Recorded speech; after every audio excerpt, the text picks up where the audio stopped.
best one I had, you've probably seen it online, but it was like a Jar Jar Binks lollipop toy. So when like a push pop thing, it was his mouth, and then when you pushed it up, his tongue was the lolly. Okay. I'm a child just necking on with Jar Jar Binks. And some manufacturer thought that was a good idea. Yeah, this is fine. Suck this alien's tongue. I thought you were going to mention, like, I had like a Jar Jar Binks thing. It was like a head, and his tongue was like really long, and it was like a kind of like elastic, and it would, if you flung it at stuff, it would stick. And like you could kind of pick really small things up with it. And I remember I was at like a friend of my parents' house or something, and like, I was just flinging it. And then the dad must have just been fucking sick of me. No, I flung it, and he grabbed it and pulled it out of the mouth. And I remember instantly dropping to my knees and just bursting into tears, like literally instantly. There was no pause for me to even really like gauge what had just happened. Like my knee, I think as he grabbed it, I was already falling. He pulled you over. Yeah. Maybe we should have started this episode. Maybe we should have started it instead by trying to do an a cappella duel of the fates between the three of us. We ain't got enough people. We'll have to go hire like 40 people. We need Reese. We need Reese. Yeah.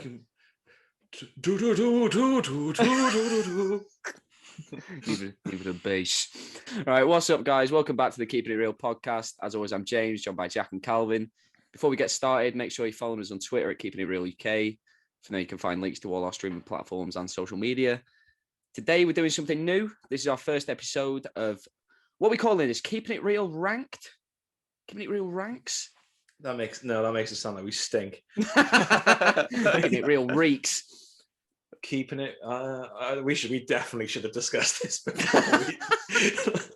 Come up with it never occurred to me. It never occurred to me to name it. New episode, TBD. TBD. Yeah. Keeping it real, something. So we rank franchises from best to worst. Starting off, we're tackling the franchise of all franchises, Star Wars. All 11 theatrically released live-action movies. So no Clone Wars, no Ewok movies, and no holiday special. No books. No books, no comics, no games, no TV shows, just the movies. So how we're going to do this, we're going to go through the franchise in chronological order, stating where we each have each movie on our own separate lists. And by the end, when we make it through all the arguments, compile one official Keeping It Real ranked list. So shall we start off with The Phantom Menace? Yes. Jack, take it away. Throw an impression in if you want as well. I love your Phantom Menace impressions. Just he doesn't even have a name, does he? When Jar Jar's like eating like those things in the Tatooine market, and he's like, Joanna Wanga. Like, oh. And he goes like, oh, mama whoopee. And Jar Jar goes like, what? Like that. I remember I said that to you in public, and you immediately had to leave because you fell to the ground. Crying. That is people to see. I don't know if it's going to translate over mic, but in person, it is bang fucking on. I'll say that for you. Yeah, you've got that one in the bag. That's your claim to fame. You could do you could do the market stall owner. Yeah, I can't even name his character, but I can do his impression. He might have a name. He probably does, to be honest. Also, I'm actually so proud of us that I think, how many pods have we done? Like 20, and this is our first Star Wars one. Yeah, go us. Well done. We showed some real restraint. Right, your thoughts on the Phantom Menace, and where are you placing it, 1 to 11? So I'll start off. I love all these films, so even if one of them is my least rated, I can tell you now I still fucking love it. I think Phantom Menace is, obviously it was the first one I ever saw in cinema.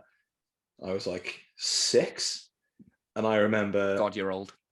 Yeah, that I was 6 or 5 or 6. I'll say 5. You weren't though. You weren't. You were 7, weren't you? No, I was no. Swear you were an adult. 99 Sweating. it came out. 99 it came out. Yeah, I was 6 or 5, depending on when in 99 it came out. Irrelevant. Anyway, Christmas.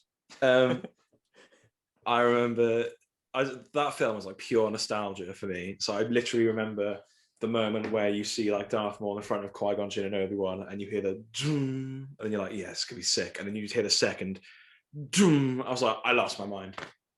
I remember grabbing like my dad's arm, and I was like, this is never been done. In the only 3 films that exist before this one, this has simply never been done. Well, you were 6. That is simply never been groundbreaking. They've broken the mold. Yeah, incredible. It is one of the worst ones in hindsight, I think. But what it does for like, I think it's a good stepping off point for that trilogy. I think I've been toiling with this one for ages. Out of 11, I would say this is probably. I'm gonna go for 10th. 10. My 10th one. That's got nothing to do with enjoyment. Like I enjoy the fuck out of it, but it's just that original trilogy has so much dense use of CGI. I imagine it was like, as an actor, I imagine it was like really like lame to film. Oh yeah, Got no idea what's what going the on. fuck am I doing? Yeah, you're probably half the time you're probably not talking to anybody. You're just talking at thin air or a tennis ball on a stick. Like, yeah, but it's still immense. It's brought in one of the coolest villains in any franchise. So yeah, should have been used more. All right, Yeah. Calvin. Oh, on this list. Phantom Menace.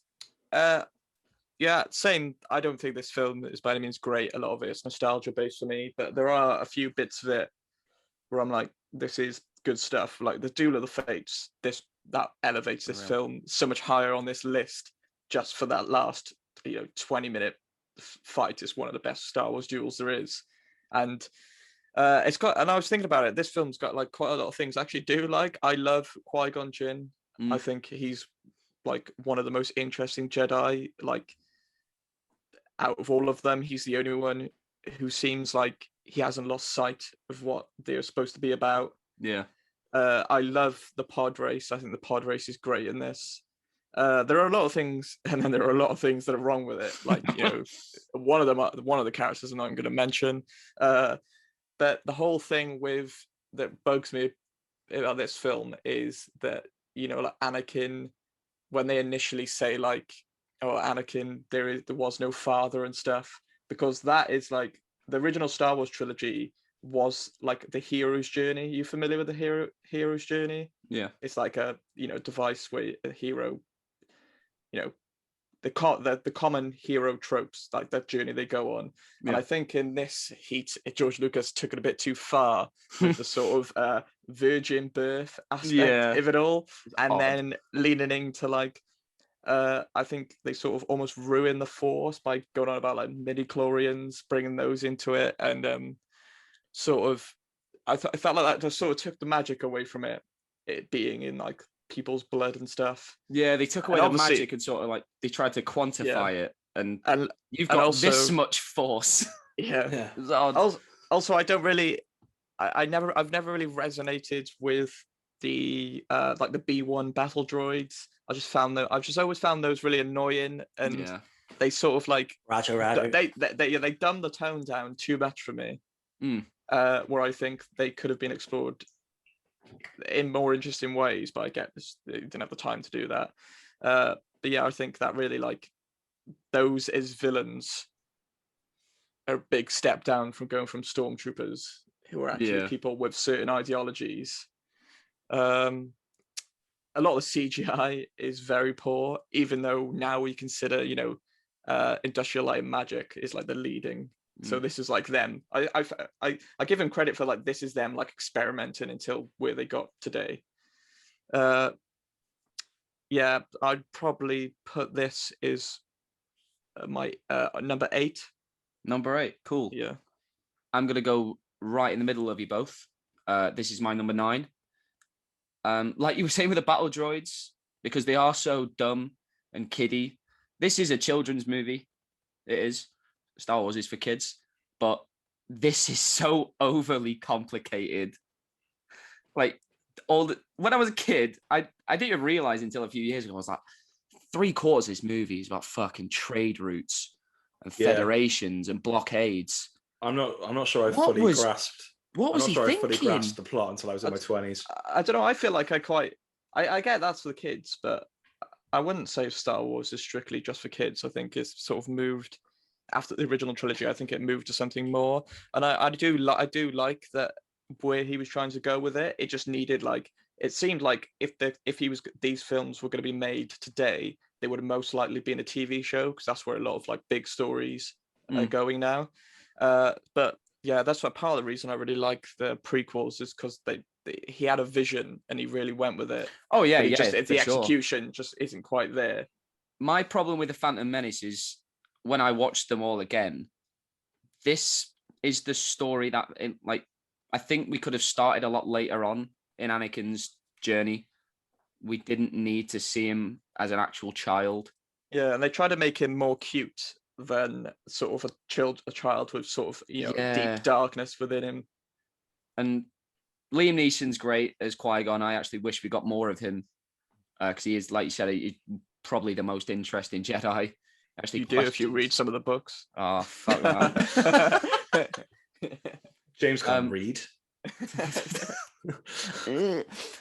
And obviously the casting of Ewan McGregor as Obi-Wan is great, and we're going to get him back soon, so that's cool.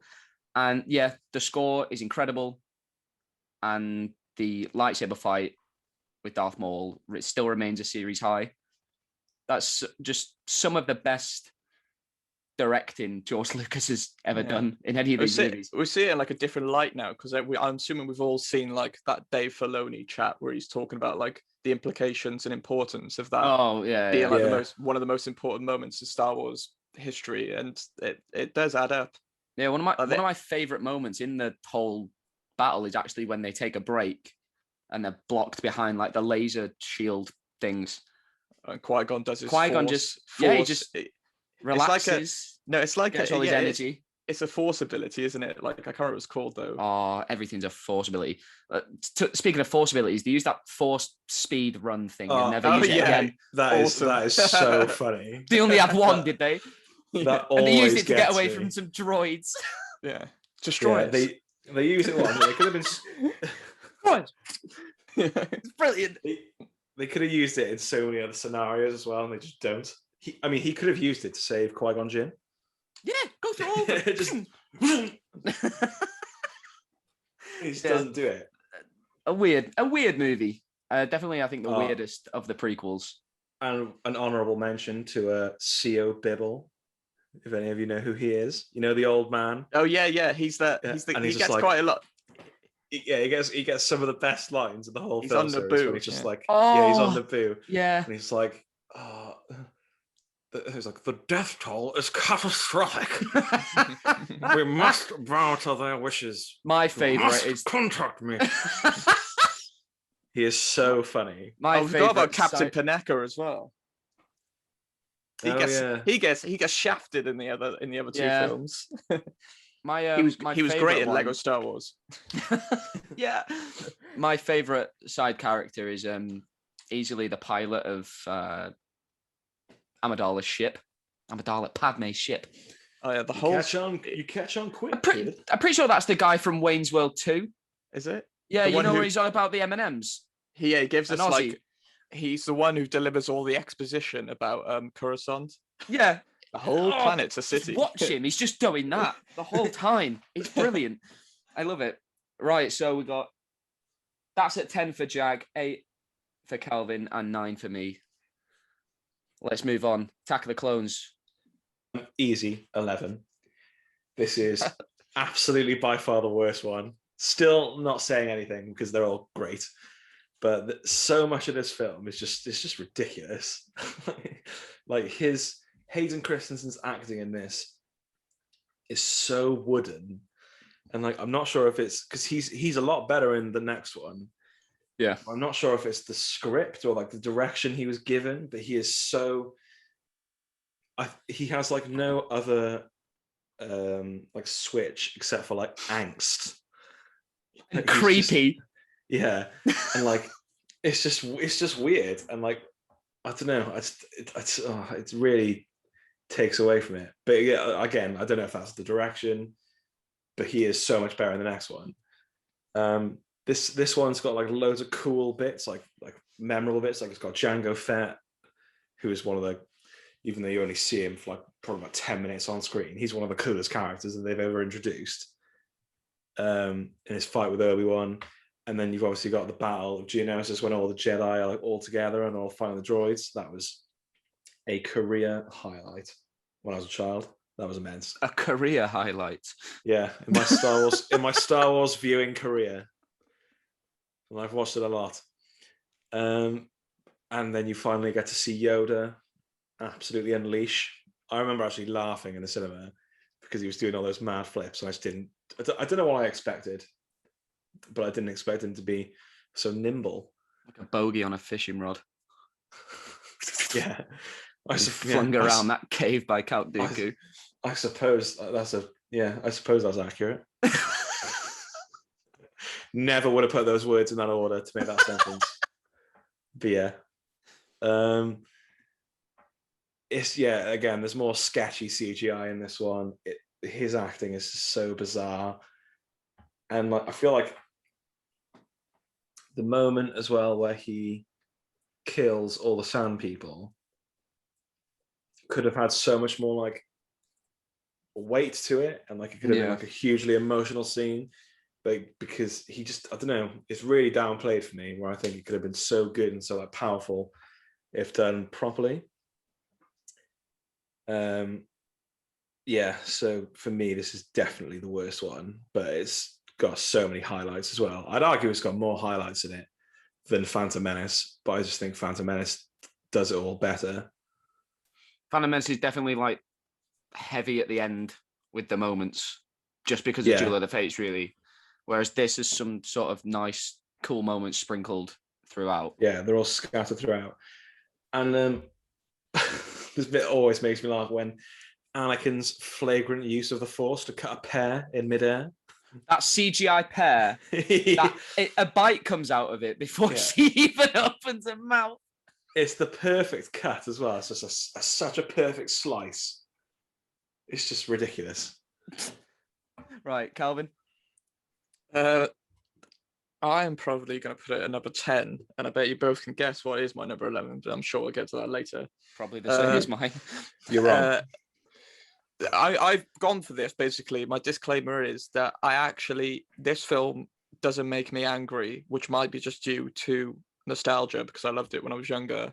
And I do think it's a film, like we already said, it's a bad film full of great moments, like, Django Fett. The Battle of Geonosis is such a monumental part of Star Wars lore in terms of how it, kicking off the Clone Wars and everything. We get Mace Windu in this one being awesome with his purple lightsaber. There's so many great moments, but then again, like Hayden Christensen is quite bad in it. He doesn't really do a good job of capturing sort of Anakin's pain and anger. I think what I do hate about this one is that the clones are really badly CGI'd. Oh yeah, why? They do a much better job of it in Revenge of the Sith, giving them all like separate factions, and but yeah, I think this was why I put it so low as well. The whole bit in the droid factory, it is terrible. Yeah. God. It's so bad. It's shot so bad, and then you got like the whole sort of side plot with C-3PO accidentally becoming like a droid, a B-1 battle droid. So why am I being shown this? Just because C-3PO, just because in every other all of the films apart from the original trilogy, they feel like they just got to shoehorn these sort of characters back in. They never have anything to do. See, and R2-D2 can fly now. Apparently, like that's just they fly now. It can be so useful in the original trilogy. did it break? Yeah, I don't know. So yeah, I think this is. Oh, and the gladiator sort of battle. I really enjoy that with like them fighting those sort of beasts. Yeah. And obviously Christopher Lee as Count Dooku. Like, how would you not like him? Christopher Lee, anything he does as a villain is amazing. So yeah, it's a really bad film with terrible dialogue, but with great moments. So I think number 10 seems fair. Yeah, at number 10 for me as well. Again, like Phantom Menace, it is just overly complicated. Like, so basically, the plot to kill Padme. So is it Sidious hired Count Dooku, who hired Jango Fett, who hired Sam Wessel, who then used a robot, who then used some space worms. Seems like Jango Fett could have just shot her. Yeah. He shot Sam Wessel. Why couldn't he just fly over to Padme's apartment and pop one in her as well? It's so stupid and so unnecessary. I forgot she even had a name. I had a Sam Wessel toy as well. I had her ship. Just cool another chase sequence. Just another ridiculous purchase from a parent who doesn't know anything about Star Wars. So yeah, Attack of the Clones actually, I think, had the coolest toys of all the Star Wars movies. No, Revenge of the Sith, I reckon. Revenge of the Sith had the coolest toys. Yeah, I don't know, because I had Jango Fett's Slave One. You hold it on the back and I had Slave One as well, yeah. Pop out all the rockets. Yeah. Oh, maybe the coolest sound in all of Star Wars comes from this. Oh yeah. Were you gonna do it? Go on. Yeah, but I can't do it though. That's the I was gonna do it, and then I was like, justice. Oh yeah, the charges, whatever they're called, seismic charges. Seismic charges. James, do that. Do that again. Yeah. Oh no, it was like. I don't. Your first time sounded like my ET impression. Yeah.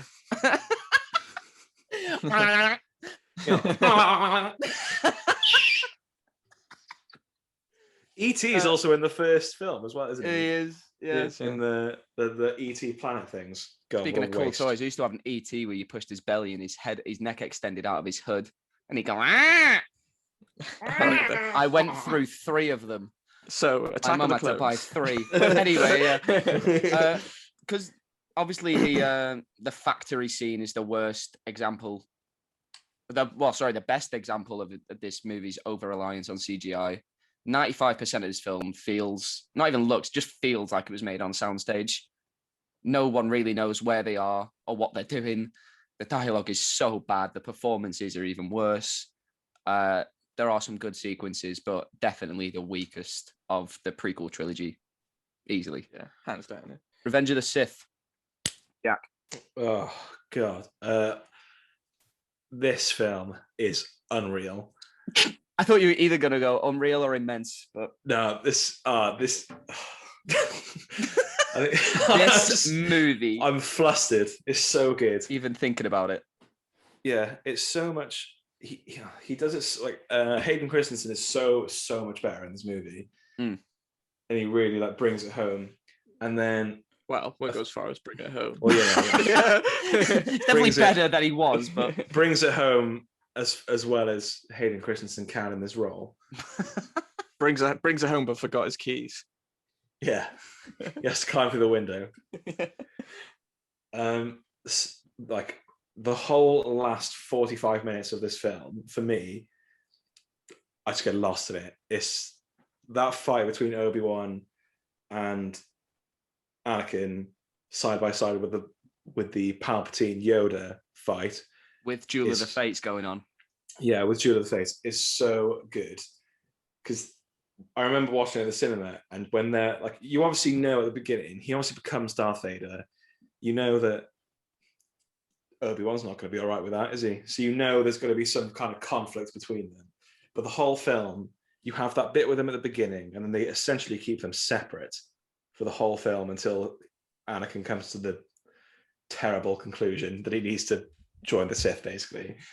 And then when they finally come back together, I just feel like they've really hit the emotional weight of that whole scene. It's not too over the top in Star Wars terms. Is it not? Not in Star Wars terms, I wouldn't say. And yeah, you just feel like they're really like. I feel like you going into it, you know that Obi-Wan he's just come to the conclusion. He was like, I just need to end this, basically. Like, I don't want to, but I have to. And he shows that he teaches him some real humility. Anakin gets cut down in his prime, livid. It said that in the script. Yeah. And then side by side with the what I never got as well, side by side with the Palpatine Yoda scene. Why? Maybe one of you can explain this to me. Why does Yoda give up? Because I feel like he falls. Man. He's He old. falls, doesn't he? Yeah, but Palpatine's old as well. But then, I think he is beaten. Like, he realizes. He fell quite far. To be fair. I think he realizes that he ain't gonna win this. His like advances. Yeah. He's eventually gonna. Palpatine's eventually gonna whittle him down, because Palpatine's so much stronger with using the Force. Like, but yeah, tapping into that dark side. It's just a bit when Palpatine's using his lightning, and then the camera like zooms into like Yoda's eyes, and he just like, you can see like the blue reflection of the lightning, and just his face when he catches that lightning and he throws it back. My head was gone. So where do you have this in the list? This is easily in the top 3. I've put it at number 3. Number 3. Wow. Yeah, it's just great. I've nothing. I could talk about it all day, so I'll let one of you go. But yeah, Calvin, go on. Immense. Before he gets carried away. Yeah, this is by far the best of the 3 prequel films. I feel like this one, it's a shame, because I feel like this one, like, they finally realized what they were trying to do, and they finally got it with this one. But it was the last one. The CGI is such a step up in this one. All the clones, I used to love all the designs of them. I had so many of the toys of those, all the different sort of ones. I think we get prime Obi-Wan Kenobi in this one. I feel like Ewan McGregor really found his feet with Obi-Wan Kenobi in this one. I'm really excited to sort of see him again.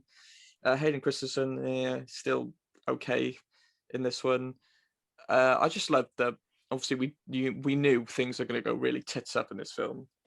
It's called Revenge of the Sith. I just love that tone. I've always preferred the sort of dark, brooding tone of the Star Wars universe over the sort of whimsical. I feel like the whimsical always sort of lets me down, because I know it's only there from a marketing point of view rather than like a story, like, trying to get some cute animals in to sell toys to kids.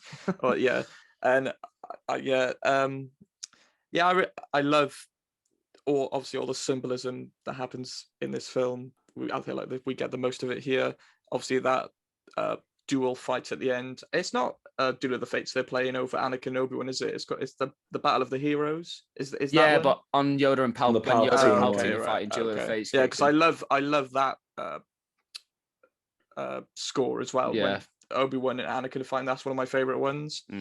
I feel like this one does a really good job of giving a bit more scope to the sort of the overall Clone Wars. Obviously, we've got the Clone Wars TV show as well, which expands on it even more. Yeah. Obviously, there's a lot more. The only thing I really love General Grievous, but I don't like how he was sort of shoehorned in.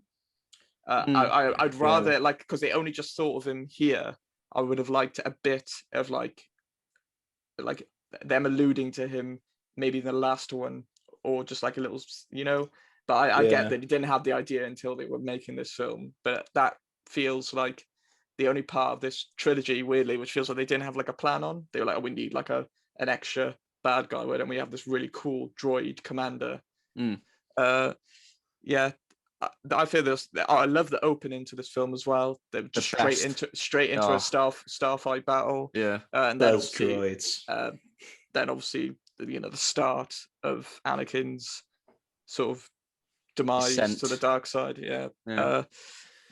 I love the sort of symbolism with the Palpatine sat in the chair like in Return of the Jedi, and, just watching, like he's moved these two pawns against each other for his own benefit. I really enjoy that. I really enjoy the introduction of a lot of, basically the droids are way better in this one. Yeah, I think I'd. Oh, obviously, and the Battle with the Wookiees. That's awesome as well. Oh yeah, we finally got to Yeah. see Kashyyyk. Yeah. I think I would put this at number 5 because I really appreciate. You both know me. I really appreciate sort of scope and world building in these sort of worlds because they can be so big and sort of interesting. I think this one only gives you glimpses of it, but it's all you need, and I feel like it does the best job out of maybe any of the Star Wars films, to be honest, as sort of solidifying these sort of different planets and environments and different cultures. It doesn't go into them very much, but I feel like it did give them their own personalities, which I feel like even the newer ones haven't really been able to capture. Yeah, it's a really good point. I've got it at 5 as well. Easily the strongest of the 3 prequels. Like Attack of the Clones, all the good beats, it's just sprinkled throughout. And beginning, middle, and end, we just get great moments. I think this is easily the most quotable Star Wars movie. Oh yeah. Easily. Obi-Wan especially. Hello there. He goes full troll mode in this one. Even Yoda's a troll, troll. Well, he is a troll. Look at him. But like when he confronts Sidious and he pretends to be like knocked out and then he like jumps in front of the door and he's like, "It's so powerful.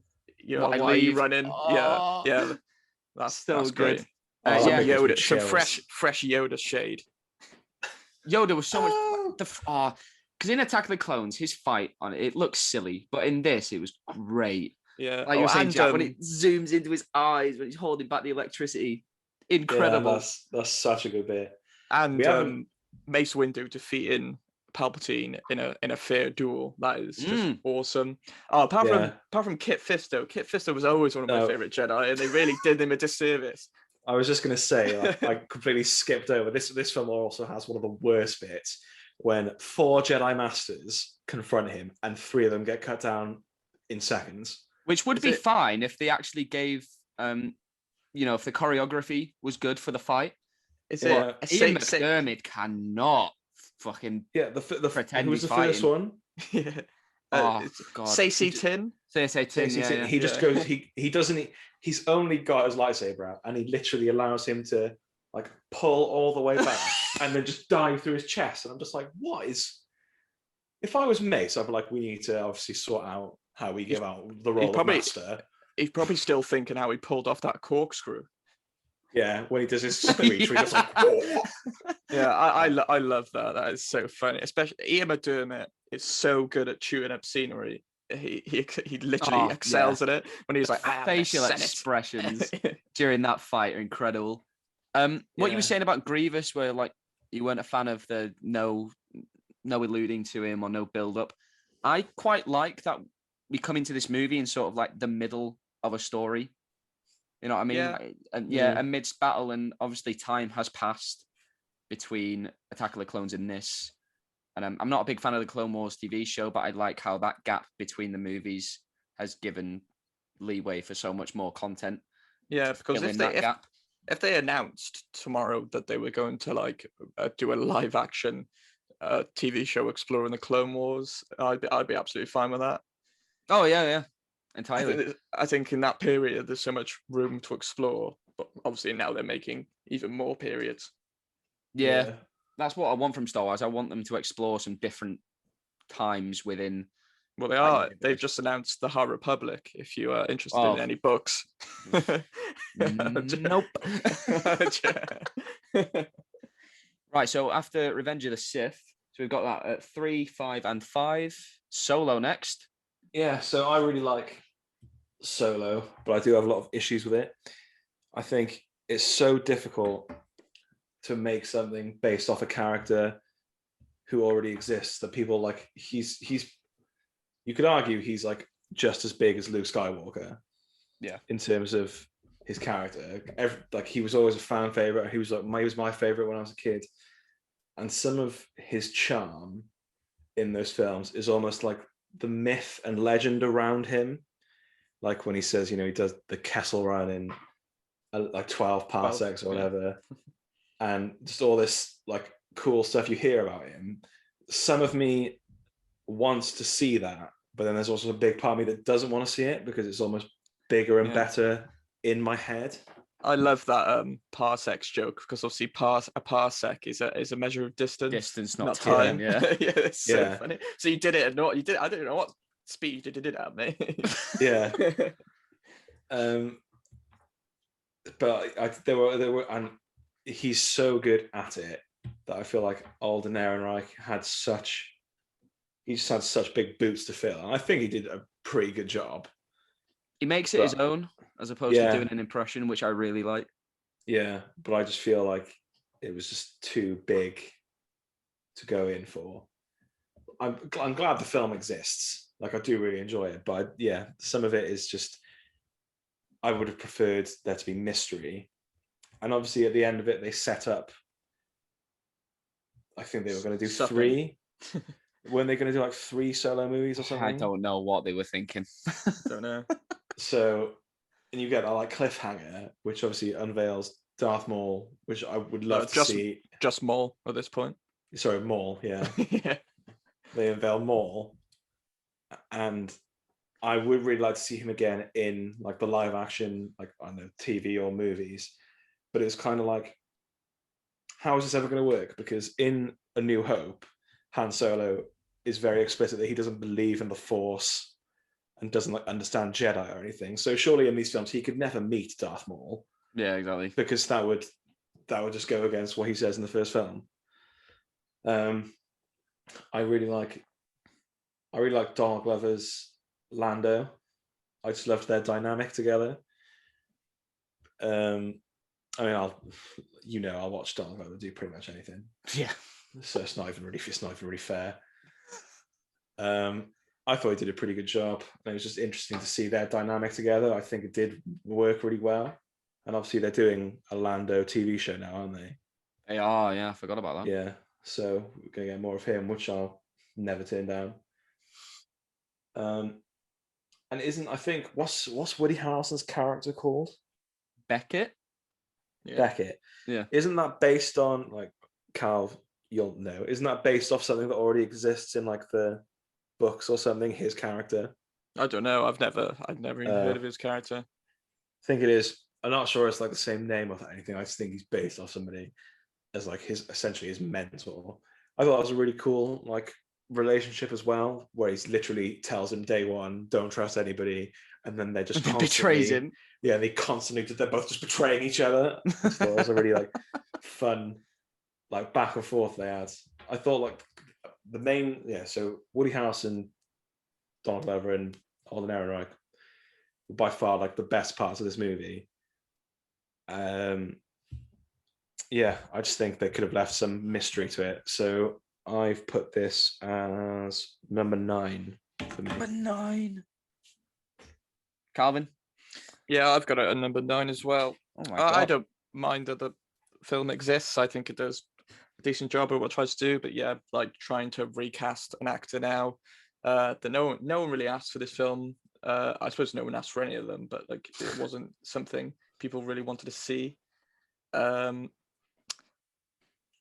Yeah, obviously they seemed like they were setting something up at the end. I'm not really sure what. I love Maul. He's one of my favorite characters. I love the arc he gets after the Phantom Menace. I know people are always against like bringing back villains in this sort of way, but I think bringing him back the way they did it is it should have been the way for a different film in the Star Wars franchise, that they should have looked at that and go, that's how you bring a villain back. Yeah. Not just shoehorning them in.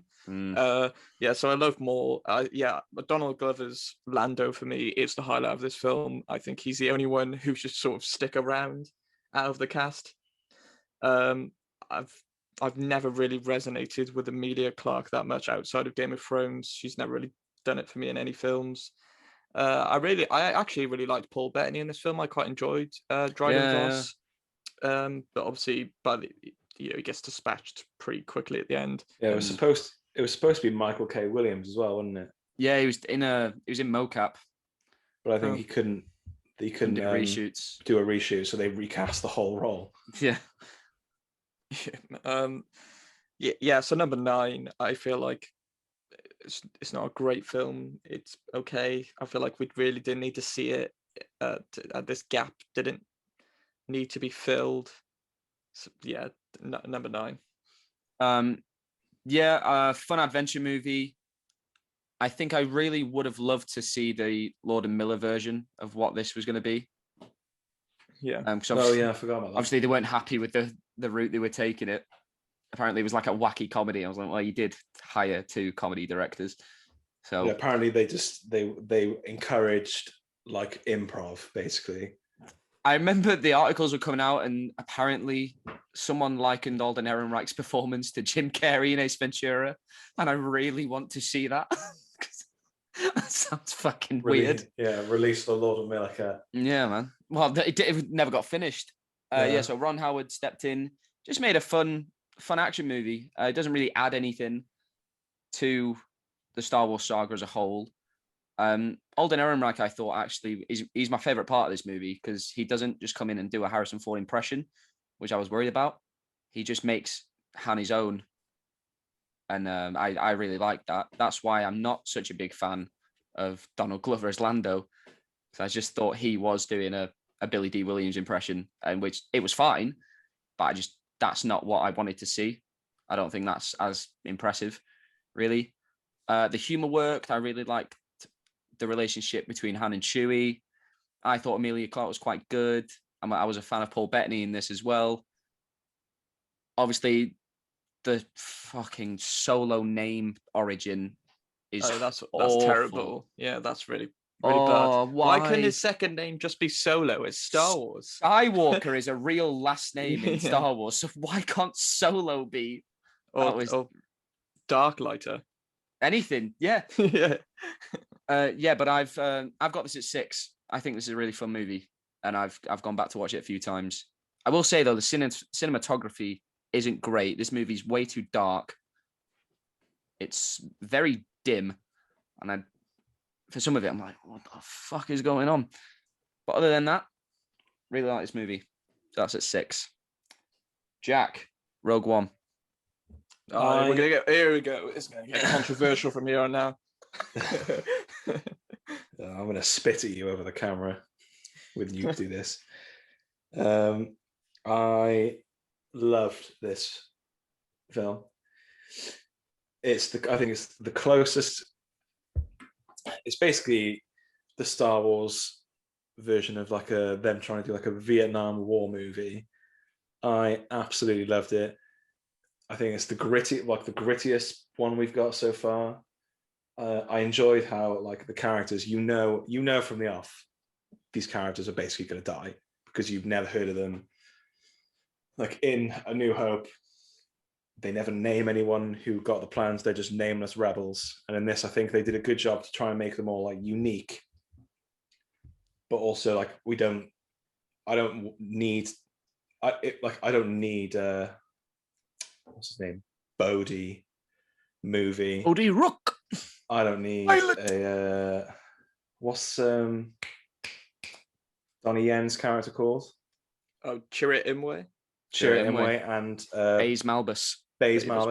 Yeah. I don't need a movie about them. I mean, I would love a movie about them.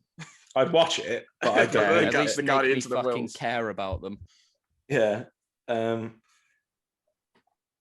Yeah, I think so. They're not disposable or I don't know what the word to use is. I don't mind them dying, but it makes me feel. I felt sad that they were. It does a good job of making me care that they're dying, but also I'm cool with that just being the end of their story. I don't need to see more of them. I don't want prequels of them. I think they just did a good job, and just ending the story there. I think it's like the dogfights above Scarif are some of the best in the movie. In the like whole series, they are sick. And I love just like all the different planets that you go to in this one. Scarif, I think, is one of them like the nicest ones to look at. And I think it's such a good landscape for like the huge battle that they do have. And you get one of the coolest fucking moments in any of the films is when Darth Vader cuts down all those rebels when they're trying to take the plans. That bit I'll never forget. In the cinema, my mouth fell to the floor because you obviously see him in like you see him in the original trilogy having those static duels where he doesn't really move around a lot. He's not doing anything very impressive. He does in like the animated stuff, you see him a bit in Rebels, and he just has more static lightsaber duels. But in this one, you get to see him like really cut loose, as well as Darth Vader can cut loose. Like he's not talking to them, like he's not trying to reason with anybody. He's just fucking cutting them down. We're just seeing him be ruthless. That is exactly what I wanted to see of him. And you also get that great that great pun that he pulls out when he's on his planet with his like Don't castle choke on thing. your aspirations. Yeah, don't Director. choke. Yeah, it shows that he's still got a sense of humor, which I really enjoy. Trying to, maybe like, he goes to Mos Eisley Cantina and does some stand up. I have put this. Where did I put this? I've put this 4th. Number 4. Yeah. Right. Calvin. Where is it on yours? I've got it at number 2. I love this film. Oh, God. It's my like type of Star Wars. It's what I want from Star Wars. I want Star Wars. I'm all right with the films being like sort of whimsical in places, but I think it excels in this respect, and it'll probably resonate to my number 1 pick as well. The sort of really, like you said, like capturing that sort of really visceral war aesthetic. This isn't a place where you have the really triumphant music going, or you do in some places, but that this is a film where these rebels are going to die. It isn't a case of like we're going to be able to mow down these endless sort of stormtroopers because they're the bad guys and we're the good guys and we're just going to mow them down. I feel like it did a really good job sort of presenting stakes, and I feel like it was from the offset you felt it was going that way. So that's why, like as Jack said, I don't really mind that the characters died, and just because they died, I don't particularly think they're throwaway or they were undeveloped. I feel like that's some people use that as sort of a cop out to say, oh, why do I care about the characters if they die? Like I don't know, just because they didn't get the legwork of like a couple of films and then you see them die, I don't think people would have wanted that either. So I don't really understand what people are trying to say. I feel like Jyn Erso is a very strong female protagonist. I really cared about her character and everything that she was doing. And it was sort of, I like in this that they sort of, especially with Diego Luna's character, the Cassian Andor, I loved that they showed in this that the rebels aren't necessarily the good guys. Yeah, it's a grey area. It's quite he's everything's a lot more grey in this, which I think Star Wars should lead into more, to give these sort of varying perspectives, because I'm sick of seeing Star Destroyers get blown up and the characters going woo every time it happens, when you probably killed most of the people on that bridge. Would probably never pick up a weapon in their lives, and they're just taking jobs because the Empire has sucked all the jobs out of where they're from. So they have no choice, and then you're wooing to blowing up these people to try and create a better world. It really annoys me, and I think that this one shies away from that completely and gives us a sort of more visceral sort of thing. And it's also part heist, which I love. I think Ben Mendelsohn does a great job at portraying Krennic. I feel like he's one of my favorite sort of Empire officers. Obviously, we get a surprising amount of Darth Vader in this, and it's done really well. We get Darth Vader's castle, which is awesome. I didn't think we needed like the Tarkin thing. I thought we only needed him for a second, but I'm not angry that they really lent into it either. At the time, I looked at the CGI and I thought that is amazing. Looking back to it now, I can see it's a little bit dated because we've had some better things. Yeah. And I do think that like bringing back these dead actors is a little bit of a disservice, but I think in this one, I don't think they did quite a good job. I just didn't expect him to be in it as much as he was. Yeah, the battle on Scarif is really nice to look at. I'm glad they did it on this sort of, like you said, Solo being too dark. They just went really bright in this one, like a tropical paradise. They introduced the Death Troopers in this. They're cool. I love the way their radios sound. Yeah. No clue what they're saying. Yeah, and they actually seemed menacing. They were like, God, these stormtroopers are gonna kill some people. These aren't gonna miss. Yeah. Yeah, I do see what you're probably going to go into, that, it's hard to care about the characters. But I don't know. I also think this one did such a great job of world building, going to so many different planets in probably, like, this is one of the shorter Star Wars films, I think, out of Yeah, I compared can't to, remember how yeah, long it only is, but not by much. no. But and all the shots of the planets look amazing, and bringing back the use of miniatures from the original trilogy. They're just all the little details, making the cast members grow mustaches so it felt like the same era as A New Hope. I just feel like Gareth Edwards it felt like he loved it. It Yeah. felt like he loved Star Wars, and he really but he also didn't try to copy anyone and made his own film, unlike J.J. Abrams. So Yeah, it's we'll get to number that. 2 for my second favorite Star Wars film. Right. I did have Solo at 6, but I'm going to swap that with this. So Solo is at 7, and I'm going to have Rogue One at 6. I've praised Gareth Edwards ever since his first movie, Monsters, about his just brilliant use of scale. I think he struggles in some other areas, but his use of scale, I think, is really fantastic. The visual effects are brilliant. This is one of the best looking Star Wars movies, either the best or the second best. The third act is terrific. The best space battle, I think, in the entire saga. But this does, for me, stumble through its first 2 acts, because I think, like you said, this isn't really a problem for you, but the one thing I can ask from a movie to do for me is just make me care. And I just really didn't give a shit about any of these characters. And I know obviously they are just gonna die anyway, but make me care so that when they do die, it has some weight to it. And for me, that's where this movie just falters. Jack, you were talking about the Vader scene, which I think in a vacuum is very cool, like on its own, but in context of A New Hope, it doesn't really make sense. Like, why is he chopping through 15 guys and then doing nothing in the movie that takes place 10 minutes later? Yeah, but I think that's just a technology standpoint. I think they Oh, just yeah, wanted to yeah, show that Darth Vader is a force to be reckoned with, because in all of, outside of the films, in expanded stuff, comics or whatever, you do get to see, even the games, you do get to see what he's a bit more about. I think it just literally comes down to the technology. So I think that's fine. So I think on its own, it's a very cool scene. It looks great. But I think just if you're going to watch A New Hope right after, I was like, that didn't really work for me. And I've got in my notes here in all caps, needs more Mads Mikkelsen, because what doesn't? Yeah, exactly. Just the best guy. But I think this is a fine movie. The ending really works. The music's really good. It's the first Star Wars movie not done by John Williams. Yeah, Michael Giacchino is when really they good. do the hammerhead Corvette into the and cut the two. Yeah, that's one of my favorite moments. Yeah, that's great. Yeah, so good movie. I have liked it more as time has passed. When I first watched that, I really didn't like it.